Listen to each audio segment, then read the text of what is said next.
I'd now like to recognize our second panelist, Mr. Tim Foreman, Executive Director of the Small and Disadvantaged Business Department in the Department of Veterans Affairs. The office provides outreach and liaison support to businesses concerning acquisition-related issues and also monitors the VA's implementation of procurement programs.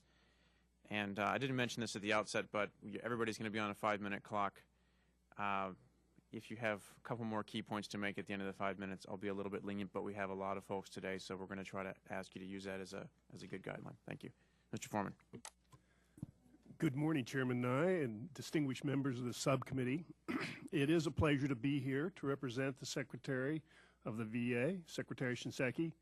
I feel compelled to tell you, after being there for just 6 months, and this is my 6-month anniversary at the organization, that the Secretary runs a very tight meeting. He is a terrific leader. I've been around the government for 38 plus years. I've never met a more interested individual, especially in veterans of all types, to include business issues. And he continually raises things. He wants to do more to ensure that businesses stay in business when the vets come out, and he's concerned about even people in the armed forces making decisions or not making decisions and just leaving the military without having that strategy. What are they going to do when they get out? He's concerned about education, concerned about health and welfare, and we think we're the win-win solution. Our first name is Veterans, so it's only natural that we have veterans to work for us in filling our requirements for products and services. One of the issues that we talk about, I want to thank Congress for the passage of 109-461.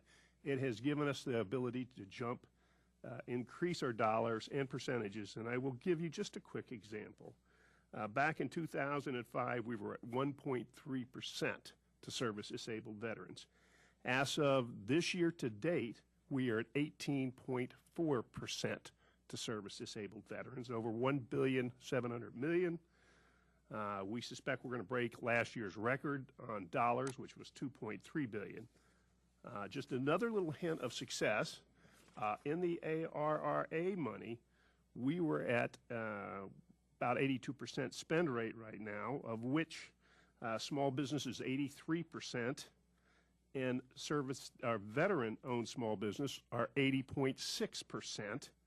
and service disabled veterans at 79.5, or if you will, 700 plus million of the 882 million. I think significant efforts have gone. Let me get into, if you will, some of the issues we face over in the VA. We do have this unique legislative authority, which I, again, thank you. As a veteran myself, I enjoy working with the veterans and the veterans groups. We do look at verification. We have a system, a database that we use. It's a VIP vendor information page that we use to identify veterans, service disabled, and regular. We have 2 types of folks that appear on that database. Self-certified, they come in, they say they are, we accept them, we put them on the database.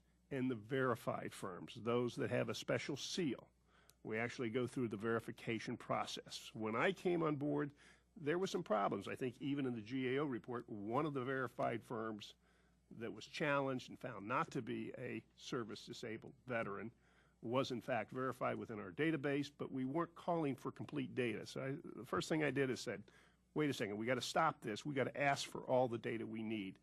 And it's going to slow down the process, but in the interim, it's going to be good. It's going to be good for the government.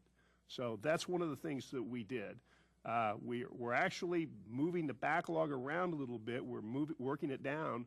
We have taken action by taking away from CVE ancillary programs right now until we take that hill, and we want to reduce it down to 0. I am currently the person who makes decisions on all protest right now. I'm the adjudication official and the final authority within the VA, and I do that. When I do it, it has to go through General Counsel. Another issue that we want to talk about is we're standing up a debarment committee. I volunteered to be part of that debarment committee. I figure since I am the top level person in the VA for this program, I want to make sure that nobody steals valor from our true veteran heroes.